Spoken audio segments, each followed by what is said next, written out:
हरे कृष्णा। आप सभी का आपके अपने YouTube channel power of the words पर स्वागत है। हे गौरी शंकर अर्धांगिनी, यथा तुम शंकर प्रिया तथा मम कुरु कल्याणी कांत कांतम सुदुर्लभम। आप सभी पर माँ गौरी की और भगवान शिव की अनंत कृपा बनी रहे, यही हमारी शिव भोले और माता पार्वती से प्रार्थना है। आज हम बात करेंगे हरतालिका तीज की। आखिर हरतालिका तीज है क्या? ये व्रत किस वजह से किया जाता है? इसका शुभ मुहूर्त क्या है? इसकी कथा क्या है? और इसमें किन किन सामग्रियों का प्रयोग किया जाता है? आइए जानते हैं। हरतालिका तीज का व्रत भाद्रपद मास की शुक्ल पक्ष की तृतीया को किया जाता है।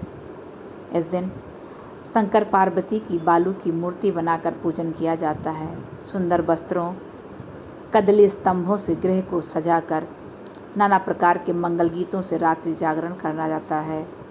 इस व्रत को करने वाली स्त्रियां माता पार्वती के समान सुख पूर्वक पति रमण करके शिवलोक को जाती हैं। इस वर्ष यह तिथि 5 सितंबर दोपहर 12 बजे से शुरू हो रही है और जो तिथि 6 दिसंबर को दोपहर 3:21 पर समाप्त होगी। ऐसे में हरतालिका तीज का व्रत 6 सितंबर को किया जाएगा।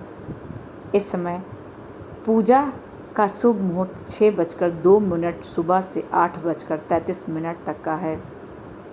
इस मुहूर्त में उपासना करने से साधक को दोगुना फल प्राप्त होता है। इसमें आप निम्नलिखित मंत्रों का उच्चारण करके पूजा कर सकते हैं। ओम उमाय नमः, ओम पार्वते नमः, ओम जगद्धात्रे नमः, ओम जगत प्रतिष्ठाय नमः, ओम शांति रूपणे नमः, ओम शिवाय नमः। यह व्रत सुहागन औरतें अपने पति की लंबी आयु और अखंड सुहाग के लिए रहती हैं और कुंवारी लड़कियां मन भावन पति पाने के लिए इस व्रत को करती हैं। इस व्रत को निर्जला किया जाता है। कुछ राज्यों में शाम की पूजा के बाद फल ग्रहण किया जा सकता है। बिहार में यह व्रत लगभग 24 घंटे का होता है। आइए जानते हैं इसमें किन किन सामग्रियों का प्रयोग किया जाता है। हरतालिका तीज व्रत में, क्योंकि ये सुहाग का व्रत है, इसमें 16 श्रृंगार का श्रृंगार खुद किया जाता है। पूरा श्रृंगार करके ही पूजा की जाती है। इसमें औरतों को 16 श्रृंगार चढ़ाने के लिए भी खरीदना होता है। इसमें माता पार्वती के लिए वस्त्र, गणेश जी के लिए पटका, शिव जी के लिए आप गमछा, फल, मिठाई और जनेऊ, चूड़ी, बिंदी, सिंदूर, बिछुआ, कपड़े और लिपस्टिक और नेल पेंट, जितने भी 16 श्रृंगार होते हैं, इन सभी को माँ को चढ़ाया जाता है। और इसके बाद दूध, दही यानी पंचामृत से भगवान शिव का अभिषेक किया जाता है। उन पर ओम नमः शिवाय का उच्चारण करके जल अर्पित किया जाता है। फिर कथा सुनी जाती है। आइए जानते हैं हरतालिका तीज व्रत की कथा क्या है। इस व्रत के महात्म को भगवान शंकर ने उनके माता पार्वती को बताया था। यह कथा बताते हुए उन्होंने इस प्रकार कहा था, एक बार तुमने हिमालय पर गंगा तट पर अपनी बाल्यावस्था में 12 वर्ष की आयु में अधोमुखी होकर घोर तप किया था। तुम्हारी कठोर तपस्या को देखकर तुम्हारे पिता को बड़ा क्लेश हुआ। एक दिन तुम्हारी तपस्या और तुम्हारे पिता के क्लेश के कारण नारद जी तुम्हारे पिता के पास आए और बोले कि विष्णु भगवान आपकी कन्या से विवाह करना चाहते हैं। उन्होंने इस कार्य हेतु मुझे आपके पास भेजा है। तुम्हारे पिता ने विष्णु जी के प्रस्ताव को सहर्ष स्वीकार कर लिया।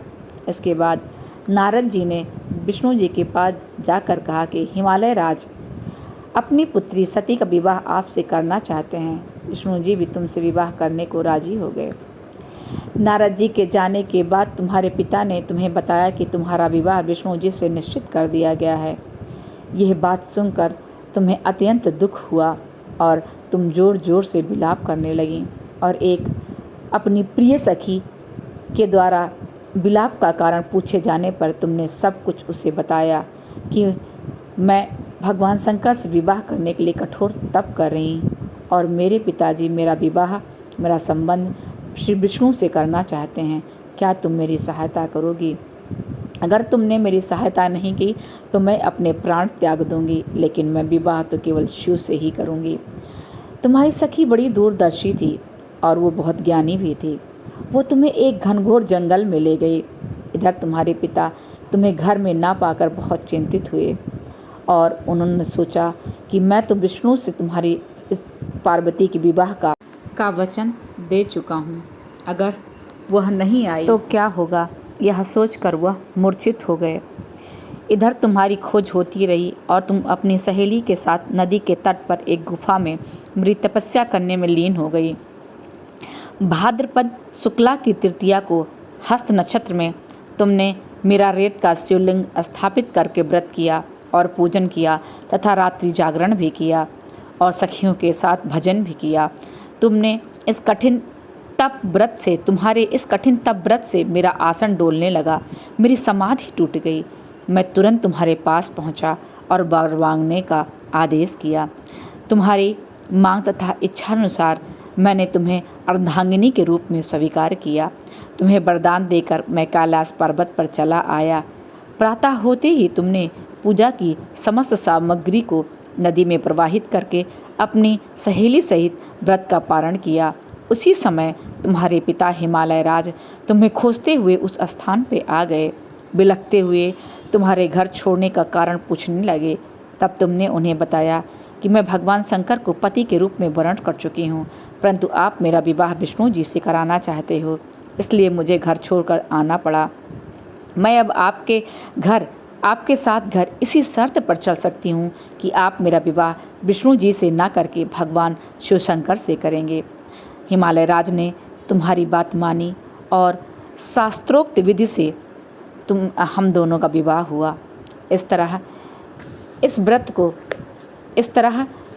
व्रत को हरतालिका तीज इसलिए कहा जाता है क्योंकि माता पार्वती को उनकी सखियों ने उनके घर से हर कर जंगल में ले गईं। हरत अर्थात हरण करना, आलिका अर्थात सखी, मतलब हरतालिका। शंकर जी ने पार्वती जी को बताया कि जो भी स्त्री इस व्रत को पूरी श्रद्धा और भाव से करेगी वो निस्संदेह अपने पति के साथ इस पृथ्वी लोक पर भ्रमण करके शिवलोक को प्राप्त होगी। धन्यवाद। ऐसी जानकारियाँ अगर आपको पसंद आती हों तो please do like, share and subscribe. मिलते हैं फिर नई वीडियो में नई जानकारी के साथ। आज के लिए बस इतना ही।